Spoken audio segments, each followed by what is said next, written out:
Assalamualaikum warahmatullahi wabarakatuh. Halo teman-teman, kali ini saya ingin berbagi cerita tentang pengalaman saya menjadi seorang tenaga kesehatan, dokter di salah satu kementerian di Indonesia, yaitu di Kementerian Hukum dan HAM. Jadi tetap stay tune dan tonton sampai habis ya pengalaman saya ini.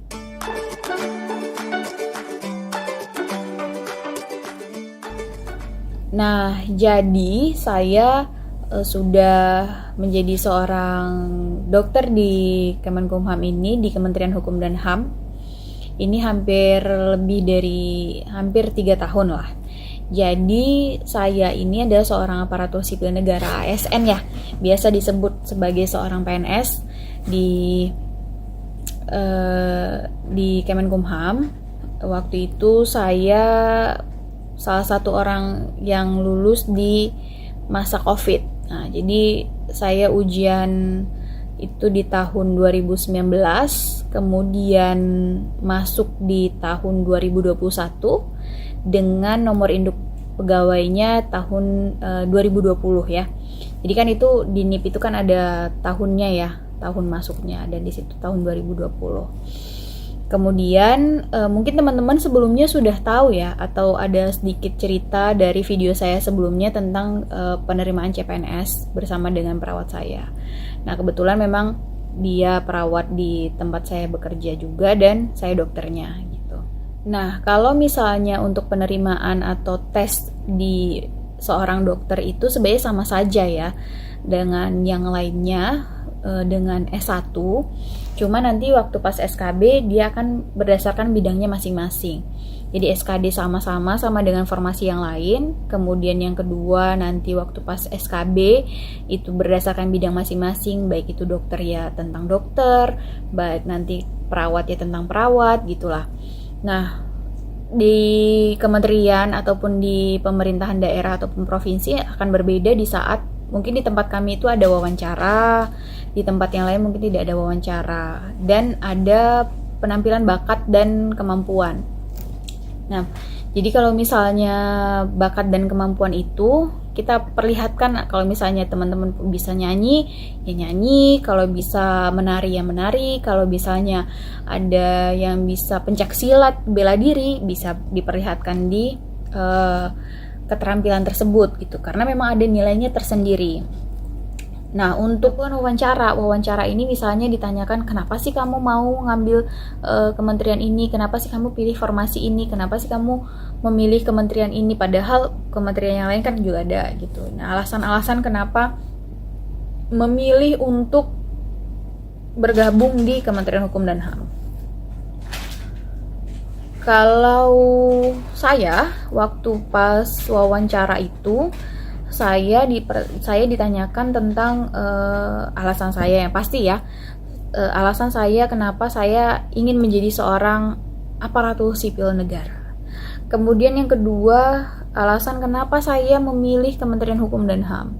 Kemudian ada juga yang ditanyakan tentang beberapa kasus lah. Misalnya ada yang sakit, kamu mau menolong atau tidak, yang begitu-begitulah.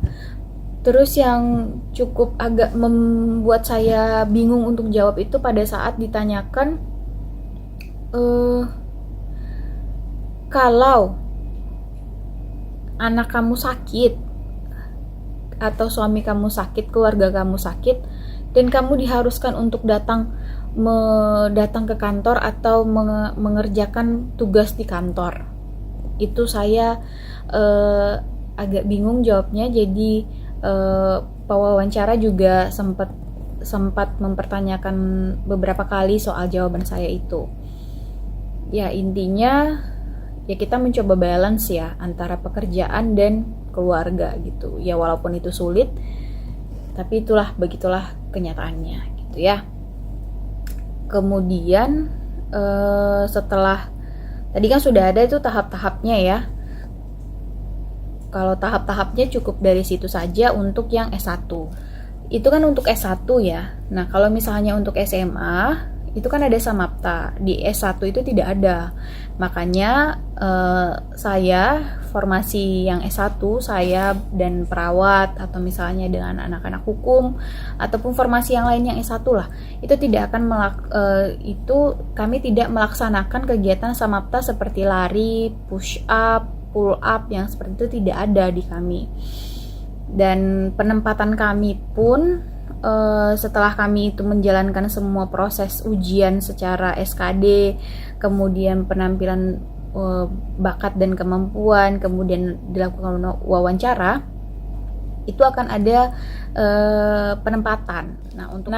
Sebenarnya yang cukup banyak pertanyaan itu adalah di saat setelah lulus penempatannya bagaimana. Nah, ini yang paling penting harus diperhatikan soal penempatan ya. Karena kenapa harus diperhatikan? Karena kemungkinan besar kita akan menjalaninya seumur hidup kan. Ini menjadi salah satu pekerjaan seumur hidup yang kita pilih. Jadi penempatan itu sangat penting untuk diperhatikan. Nah, untuk S1 untuk S1 sendiri itu di Kementerian Hukum dan HAM itu akan disebarkan ke seluruh Indonesia. Jadi kalau misalnya seperti saya ujian di Sumatera Utara, di Provinsi Sumatera Utara, dan saya ditempatkan di luar Sumatera Utara, begitu. Begitu juga dengan teman-teman saya yang lainnya yang di Kementerian Hukum dan HAM ya, akan ditempatkan di seluruh Indonesia, di mana yang kebutuhan dari si unit pelaksana tugasnya, di mana kebutuhan si UPT-nya. Misalnya nanti dia ujian di Medan, ternyata kebutuhannya ada di Papua, jadi kemungkinan besar akan ada penempatan di Papua. Nah, penempatan itu akan dikeluarkan, biasanya akan diketahui setelah dijalankan semua ujian tersebut, mulai dari SKD, SKB, wawancara, dan keterampilan dan bakat itu. Barulah keluar informasi penempatannya ada di mana saja. Nah, pada saat penempatan itu, kan kita akan diberikan kesempatan untuk memilih di mana saja yang kita inginkan, mulai dari prioritas pertama sampai dengan prioritas terakhir. Jadi akan ada beberapa provinsi yang kita urutkan sebagai prioritas kita. Nanti pusat sendiri yang akan menentukan di mana, karena biasanya pada saat saya menjalankan ujian CPNS itu sendiri, itu diurutkan berdasarkan ranking sendiri. Misalnya teman saya yang peringkat 1, dia bisa memilih di mana saja yang dia inginkan untuk ditempatkan gitu. Kebetulan teman saya, senior saya sih sebenarnya di kampus itu, dia peringkat 1 dan dia memilih di daerah Kepulauan Riau kalau tidak salah. Nah, jadi dia bisa memilih di mana saja yang dia inginkan. Terus nanti peringkat kedua dia prioritas yang mana. Nah, begitulah dari pengalaman saya waktu pas penempatan. Nah, setelah penempatan itu beberapa hari kemudian, kalau tidak salah itu 1 hari atau 2 hari kemudian, itu akan diumumkan penempatan kita di mana. Nah, sebagai contoh tuh tadi teman senior saya itu dia mendapatkan penempatan di Kepulauan Riau kan. Nah, 2 hari kemudian dia akan diberitahu, oh tempat penempatannya di sini gitu. Setelah kita tahu penempatannya, kita akan ditanyakan lagi, siap tidak untuk ditempatkan di tempat itu gitu. Ya kan, berarti kan siap atau tidaknya kan kemungkinan besar karena jauh ya dari keluarga. Atau misalnya kita mungkin bakal tinggal sebatang kara di daerah situ. Nah, hal itulah yang akhirnya akan dipertanyakan dari Kemenkumham lagi.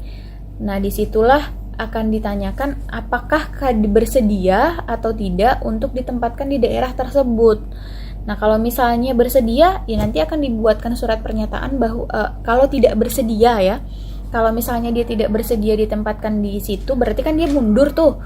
Nanti akan diberikan surat pengunduran diri bahwa dia tidak bersedia ditempatkan di tempat tersebut. Karena penempatan kita setujui, kita mau menjalankan penempatan tersebut, berarti nomor induk pegawai kita sudah keluar nantinya. Nah, kalau misalnya NIP kita sudah keluar, nah untuk selanjutnya kita harus menjalankan pekerjaan kita di sana gitu. Nah, kemudian setelah mendapatkan penempatan, nanti sekitar 1 minggu atau 2 minggu biasanya akan diberitahukan oleh kanwil kantor wilayah masing-masing untuk bahwa memang akan ada dilakukan orientasi di kantor wilayahnya. Misalnya kantor wilayah Sumatera Utara menghubungi teman-teman yang ada di luar Sumatera Utara gitu, mengabari bahwa tanggal segini sampai tanggal segini kita akan melakukan orientasi dan sudah harus mengikuti, dan berarti kita sudah pindah tuh ke situ gitu kan, karena sudah mulai bekerja, NIP sudah keluar, SK CPNS pun sudah akan diterima setelah orientasi gitu ya. Jadi keputusannya ya harus sebelum pada masa itu, karena memang diberikan tenggang waktu beberapa hari untuk penolakan tentang penempatan itu. Kalau memang diterima ya mulailah dijalankan, mulailah untuk pindahan gitu ya. Nah, setelah melakukan orientasi dari kantor wilayah, biasanya itu sebenarnya masa berapa lama durasi untuk orientasi di kantor wilayah itu tergantung dari kantor wilayahnya masing-masing. Namun teman-teman yang S1 misalnya seperti hukum, akuntansi, dan lain-lain itu biasanya akan ditempatkan di kantor wilayahnya gitu, di kanwilnya. Sedangkan seperti dokter, perawat, penjaga tahanan itu akan ditempatkan di unit pelaksana tugas UPT-nya. Jadi nanti akan dikeluarkan SK dari pusat untuk ditempatkan di rumah tahanan atau di lembaga pemasyarakatan mana untuk perawat dan dokter dan penjaga tahanan juga. Jadi kalau teman-teman hukum, akuntansi ataupun farmasi yang lain akan rata-rata biasanya akan ditempatkan di kantor wilayahnya gitu. Kecuali kalau memang ada kebutuhan dari UPT tersebut, butuh analis, butuh ini, butuh itu gitu kan. Nah, barulah akan ditarik dari kanwil ke UPT. Setelah masuk di UPT, nanti akan dilakukan lagi tuh orientasi keliling dulu tuh. Nah, ada misalnya kalau di rumah tahanan tuh ada 3, ada kepengelolaan dulu, ada keamanan dulu, baru nanti ke pelayanan tahanan sendiri. Karena memang tugas dari tenaga kesehatan itu kan menjadi seorang pelayan, melakukan pelayanan tahanan di rutan rumah tahanan ataupun di lembaga pemasyarakatan ya. Itulah tugasnya. Jadi kan udah menjalankan proses ujian, proses kemantapan untuk penempatan, kemudian melakukan proses orientasi di kantor wilayah masing-masing. Nah, di saat di kantor wilayah itulah di akhir orientasi itu biasanya diberikan si SK CPNS-nya. Nah, di SK CPNS akan tertulis tuh gajinya berapa, nanti diterima setiap bulan berapa gitu. Akan terlihat jelas, akan tertulis di situ profesinya apa, jabatannya apa gitu ya.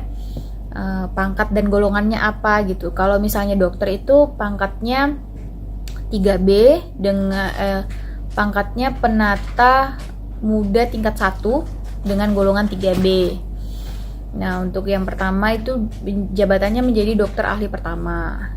Kemudian setelah diberikan SK CPNS, nanti akan melakukan orientasi, datanglah ke UPT masing-masing, masuklah ke UPT masing-masing gitu.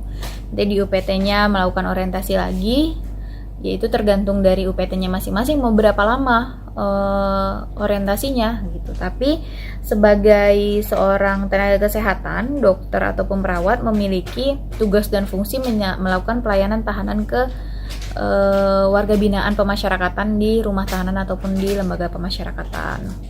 Tapi yang paling penting kan teman-teman tuh kan penasaran tuh kenapa sih banyak banget ya yang ingin mencoba gitu untuk bisa masuk ke pegawai negeri sipil. Apa benar sih bisa menjamin gitu ya? Nah, kita tahu bisa menjamin atau tidaknya pasti dengan gajinya ya, salary yang diberikan. Buat teman-teman yang pengen tahu selanjutnya, jangan lupa hidupin notifikasinya. Nanti akan saya buatkan video selanjutnya tentang salary untuk tenaga kesehatan di Kementerian Hukum dan HAM. Jangan lupa subscribe, komen, dan share kalau menurut kalian video ini bermanfaat. supaya teman-teman yang lain juga tahu informasi yang terbaru. Terima kasih. Assalamualaikum warahmatullahi wabarakatuh. Bye-bye.